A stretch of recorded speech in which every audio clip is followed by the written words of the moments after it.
ito yung financial behavior ng mga overseas Filipino workers. And we've been doing our research for, I think, a good 15 years, 16 years now, since 2004.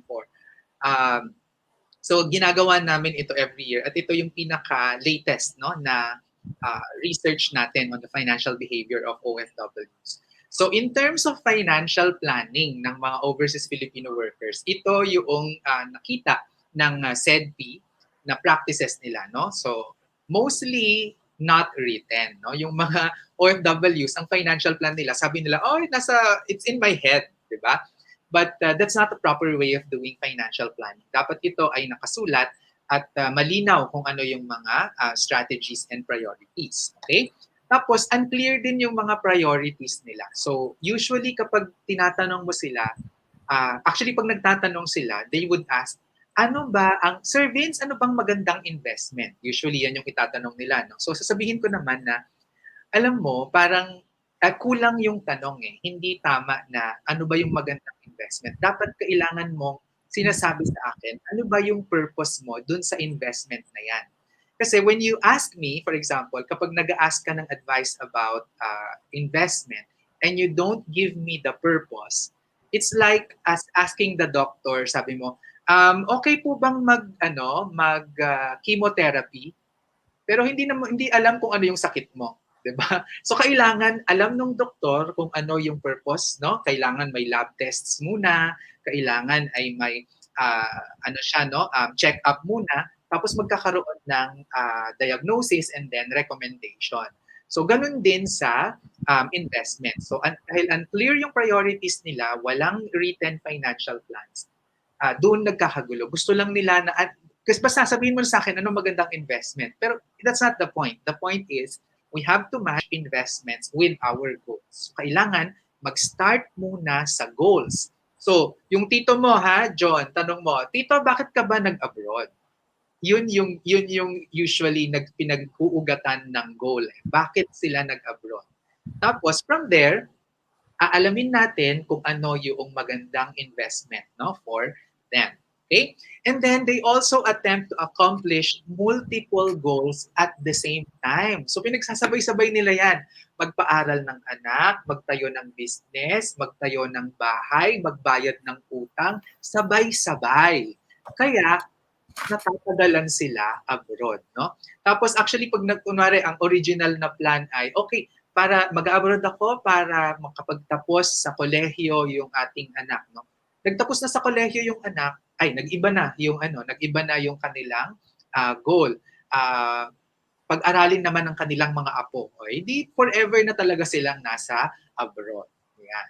Okay? Tapos usually yun, single source of income yung pinanggagalingan. And they try to solve everything with to achieve all the multiple goals that they have with a single source of income. So yan yung nakita natin in terms of financial planning. Savings habit naman ng OFWs, no? So savings habit ng OFWs, about half of our migrants say that they save, but only 1 out of 5 actually have adequate emergency savings. Pero in fairness naman sa kanila, this is already an improvement, no? Kasi 10 years ago, 1 out of 10 lang yung may adequate emergency savings. Pero ngayon, it's already 1 out of 5. So magandang balita yon. Mas nagsisave na ang ating mga OFWs ngayon. Pero ganun pa rin, no? 50% yung nagsasabi na akala nila they have enough emergency savings, but they actually don't. Okay? 20% lang. Okay, what else?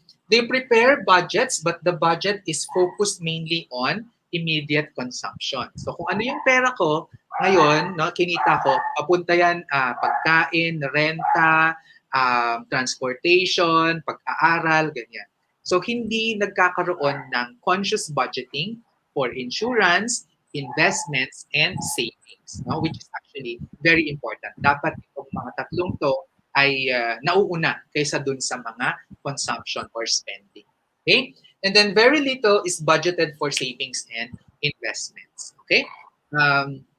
Hindi din naman natin sila masisi dahil nga the major goal of OFWs is to improve the standard of living of their families here in the Philippines. Gusto nilang maiahon sila sa kahirapan.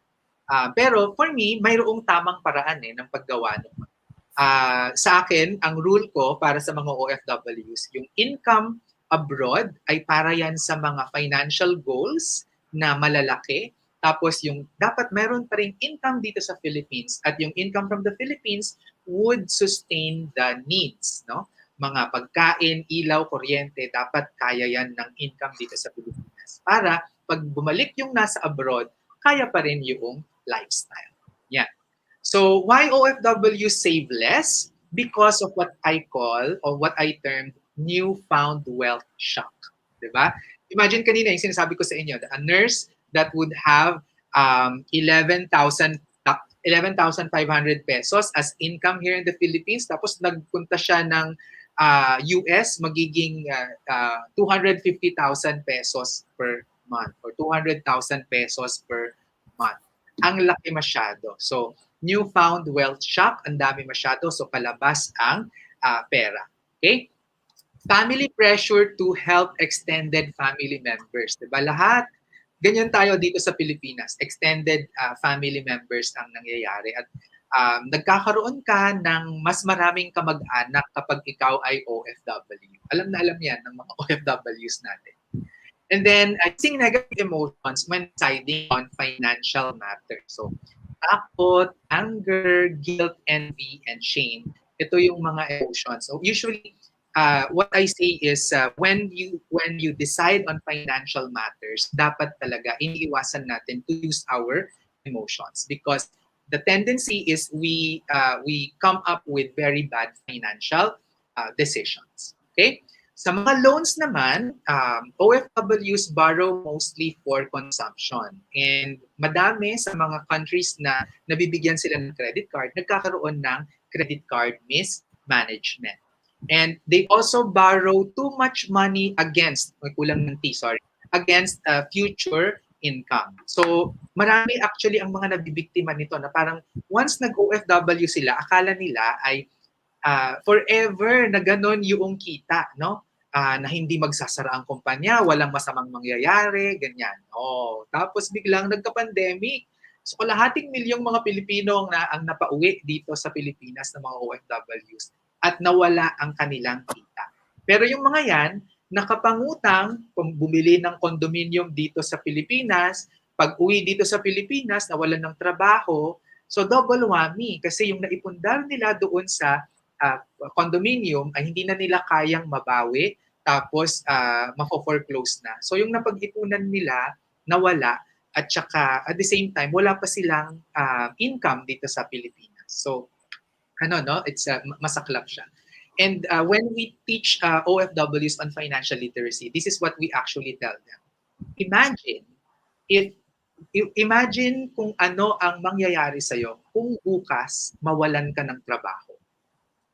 So, I let them imagine that.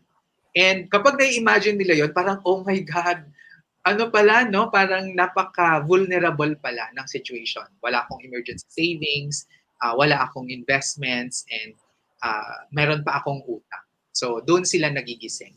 Okay? And on investments naman, they are attracted to get rich quick schemes. So, yan yung mga maraming nakikita natin sa mga OFWs. Kasi siguro, ang tingin ko dito ay baka talagang pagod na sila sa kahirapan at gusto lang talaga nila ng maayos na buhay.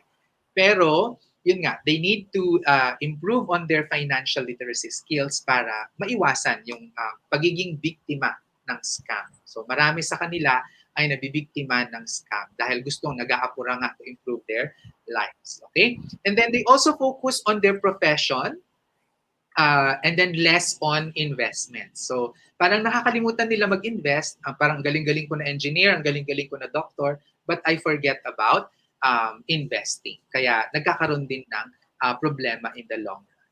Okay? So there's a need to escape, ayun, gaya ng sabi ko kanina, there's need to escape poverty fast. Okay? So just to connect kanina, yung sinasabi natin na remittances and migration, at saka yung international finance flows nga. So this is our SEDP social investment model 2020 to present. So nagsimula tayo 2009 to 2013, 2014 to 2019. Tapos last year which also changed our our mode of delivering this kasi because of the pandemic. Okay? So yung dati may guarantee and then we do face to face. Ngayon ay hindi na kami nagfe-face to face for obvious reasons because of the pandemic. But what we do now is we provide financial literacy programs to micro enterprises. So yung YouTube channel ko at saka yung Facebook natin, they reach out to micro enterprises. And then we also have our microfinance operations in Mindanao. So we have 9 branches there. Tapos natuturuan yung mga nanay, mga micro enterprises natin on financial literacy. Tapos we also still assist ng mga microfinance institutions and social enterprises. Tapos ito ngayon, yung mga training natin na binibigay sa mga OFWs and social investors, these are all online now. So ang nangyari before, pero sayang sa inyo, kung face-to-face ito, you would have loved me in our class kasi maraming times na ako ay absent. dahil I usually go abroad and train overseas Filipinos. So ang ginagawa ko ay sino-shorten namin yung semester. So nagme-makeup class para bumilis dahil nga marami akong trips abroad. So dati gagastos pa kami ng malaki to go abroad and makaka-reach out tayo siguro ng mga maswerte na yung mga in one trip I would be able to reach out to about 200 to 300 overseas Filipinos. Ngayon, by going online through our online platform, we are able to reach thousands, And hindi lang mga OFWs, maski yung mga nandito sa Pilipinas ay nakikinabang na rin, So, yun. And with that, we're able to mobilize our investments. So, ang nangyayari ngayon, we have our financing company. If you see it there, ayan, dito, pakita natin. So, the financing company provides capital to the institutions and also to the micro enterprises. Okay? And then, nagkakaroon ng establishment ng joint venture, okay, with the micro enterprises. And we go into joint ventures kasi ayaw na namin ng interest-based delivery of services. Gusto namin ay equal. Hindi yung creditor kami tapos debtor yung mga micro enterprises. We want to be equal business partners. That's why it's a joint venture. So we share in the profits and the losses. So ganun yung system na ginagawa natin. Kasi kapag creditor-debtor relationship, kahit bankrupt na si debtor, the creditor will still go after the debtor. Yung mga debtor natin, mga micro-enterprises, mahihirap. So if we go after them kapag nag-fail yung business nila, they become poorer. And that goes against our mission. Okay? Tapos, pag tinitignan mo, parang counterintuitive siya. Kasi parang, oh no, edi kung ganyan, sir, baka madali kayong takbuhan. On the contrary, kami yung pinaprioritize dahil nga, ang tingin namin sa kanila ay business partners. Hindi sila mangungutang sa amin. And that shift in paradigm gave us above industry repayment rates or recovery rates compared to other financial institutions in the Philippines. Ayan. So to continue, so ngayon ang ginagawa namin itong mga migrants, we mobilize from them, so joint venture din, so nagkakaroon din ng joint venture with another entity, ang SEDP Social Enterprise Ventures. And with this entity naman, nagkakaroon ng joint venture para yung mga migrants ay talagang investor sila, so hindi rin kami creditor-debtor relationship. Kapag nagkaroon ng losses doon sa mga pinagpaglalagyan natin ng mga social investments, they absorb the losses. But kung mayroong gain, ay mayroon ding gain. So yan yung formula.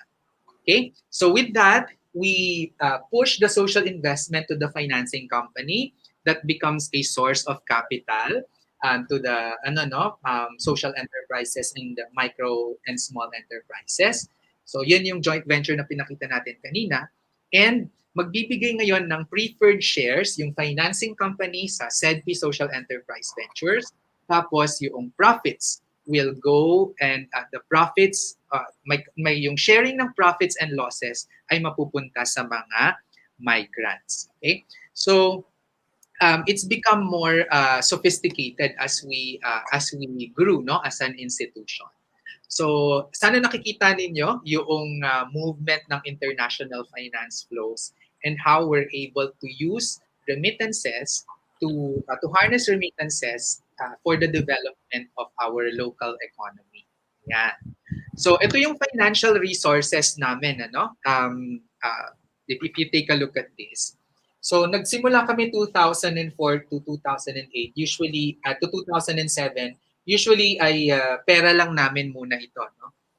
2008 to 2013, makikita nyo yung green na maliit. That's the Cord Aid Fund that provided us guarantee. So 2008, 2009, wala pa masyadong na-attract, no, na mga social investments. Pero makikita nyo na pumipick up siya. But if you observe it, ang mas na-attract talaga na funds ay funds coming from the banks, which is the blue bar. Okay? And if you take a look at this, in 2016, yun yung may pinakamalaking part ng leverage natin from banks. But right now, dahil nga ang ginagawa natin ay we want to move away from debt, no, as a mode of development, but more on equity, which is profit sharing. Kaya makikita nyo sa 2020 yung orange double siya, di ba? If I show you, so this one, 2019, ganito lang siya kalaki. It went up to half, no, in 2020. So, mas madami na yung social investments from migrants and from Filipinos na nakukuha natin ngayon. And we're replacing the money that we get from banks with the social investments because we think that is more sustainable. Okay? So, yan yung so bootstrapping kami 2004 to 2009. Ano ibig sabihin ng bootstrapping? Sariling pera. Pero mahirap pala pag sariling pera lang. You have to leverage it, no? 2010 to 2016 ay debt-driven growth, no? And I don't like that anymore. It's good, no, na meron lang line pero hindi siya maganda na utang mainly yung growth driver ng inyong enterprise. So 2017 to 2019, we had our retooling and re-strategizing kasi sabi namin, okay, I'd like to bring down our debt from the commercial banks because yun nga creditor and debtor relationship. We want a relationship where we absorb the risks and the losses together because the banks wouldn't do that. They will only want the profits. They don't want the risks. Okay? So, noong 2020, last year, we focused on social investments and that's the reason why lumaki siya ng gano'n. Okay? So, how are we now based on our performance? So, ang na-mobilize na ay 80 million in social investments. In 2019, this was only 30 million. So, because of the pandemic, nagkaroon ng positive impact na lower yung cost in delivering financial literacy. We were able to reach more migrants and Filipinos. More were investing in us. So, naging 80 million siya. So, we used that money to pay off the banks. Okay? So, yung bank loans natin ay down to 90 million na lang. And our goal is to eliminate our bank loans by next year. No? Fingers crossed. No? 2022. Ayan. So I hope you enjoyed our discussion for tonight na and I think this is really the technique of Ateneo in terms of choosing instructors. Ang mga pinipili talaga nila ay yung may karanasan. So para yung mga tsorya na nababasa natin sa libro o sa mga articles natin ay mas buhay kapag itinuturo sa inyo. So I hope that you got that. Okay ba? Ha? Okay na ako, sir. Yes, sir. Yes, sir. Akala ko nag-talk na kayo. Ayan. So, any last words that you want to, ano ba yung mga naging realizations nyo with your assignment? Ano yung mga napag-aralan ninyo na tingin nyo relevant in your life right now? Ako para sa akin, sir, na posible talaga na ma-decentralize talaga yung wealth with the help of institutions like SEDP. Tapos, parang nakakamangha rin yung ganon. Kasi bakit wala masyadong tao nakakaalam na ito gawin natin? Bakit hindi mas madami yung versions ng SEDP or walang mga institutions like SEDP? So, sana sir, ma-spread pa yung yung structure na ginawa nyo with SEDP to other institutions na maka-develop ng mga ganyan. Kasi napakaganda talaga na pwede pala yun. Social investments, pwede pala yun. Sustainable pala yun. So, cool lang siya, sir. Yeah, okay. So, happy naman ako at Yani, na nai-inspire ka. And I hope, isa to lang sinasabi ko, in doing my class in Ateneo, parang sinasabi ko, kung mayroon lang akong isa o dalawang estudyante na magpunta sa development world at mag-pursue nito after, sobrang happy ko na. So, kung ikaw, Yani, would be interested in this, maganda ang career sa development world. Magpunta ng Asian Development Bank, sa World Bank, and you can actually also put up your own if you like. So, maganda na nai-inspire, and I hope you use that kahit hindi sa field na ito, when whatever you do afterwards, you use this learning to be more humane, in your approach in doing business or doing your work. Yeah. Okay. How about si Yani? Ay, Jerica pala. Sorry.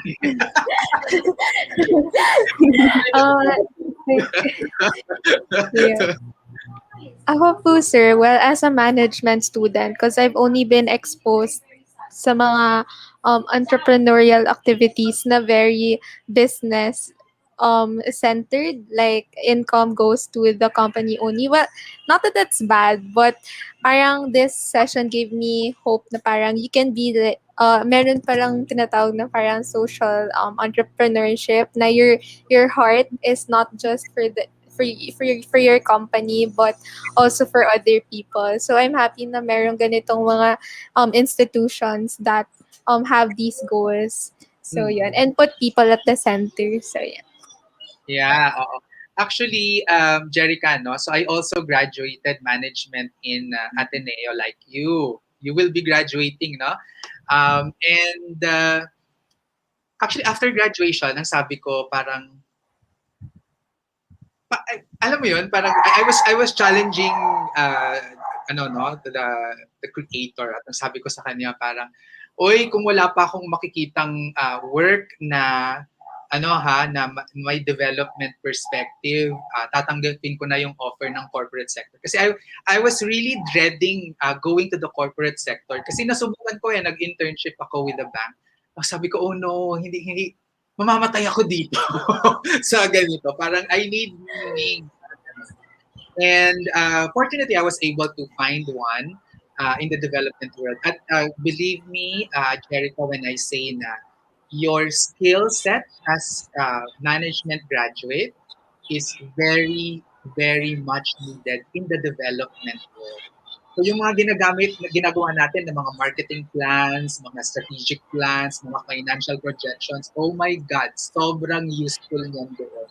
So ako, I just got to learn about how to make this very traditional business tools and knowledge para i-translate siya into the development para makatulong sa kapwa.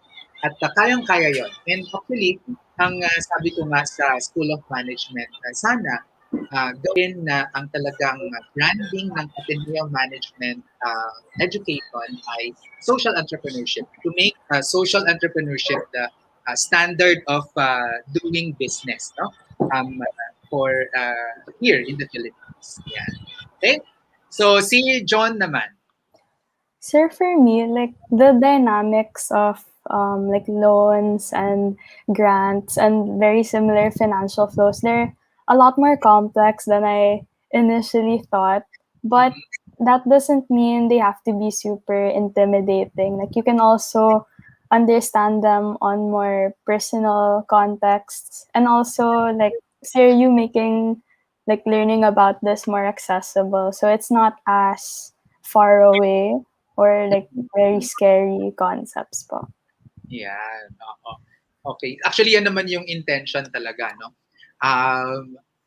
At the end of the day, sa totoo lang, when kapag nag-uusap kaming mga professors in the university, nag-uusap kami, ang lagi ko lang sinasabi ay, basta gusto ko yung mga estudyante ko, they would remember me after graduation and something practical yung maaalala na nila sa akin. Nung sabi ni Sir Vince ay wag pa lang mag-guarantee, no? Agad-agad. Dapat pag-isipan. Di ba, Yani? Sabi ko sa iyo. Tapos kay Jerica naman, dapat pala ay pupwede na may social dimension. At kailangan pala yung skill set ko as this management graduate sa development world. At kay Joanne naman ay sabihin niya, okay, dapat pala ay tatanungin ko ang aking tito, ano ba yung kanyang reason bakit siya nag-abroad, 'di ba? So, practical things, because that's what really matter, no, when you graduate. Okay? So, maraming salamat sa inyong tatlo for joining me this evening.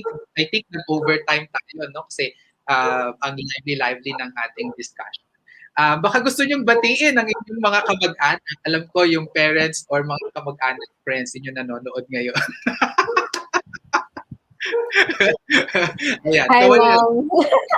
Hi, Mom. Hi, Dad. Hello. Thank you for allowing your children to be exposed in the real world. Ayan. Okay, so let me end this. So, babay na muna ako sa inyo, ha? Thanks for watching! Kung may kapamilya, kaibigan o kakilala kang tingin mo ay magiging interesado dito sa video, please share to them or tag them in the comments section. Siyempre, kung nagustuhan mo ang video, pusuan mo na ito. Subscribe ka na rin. As always, feel free to write your questions, comments, and opinions respectfully.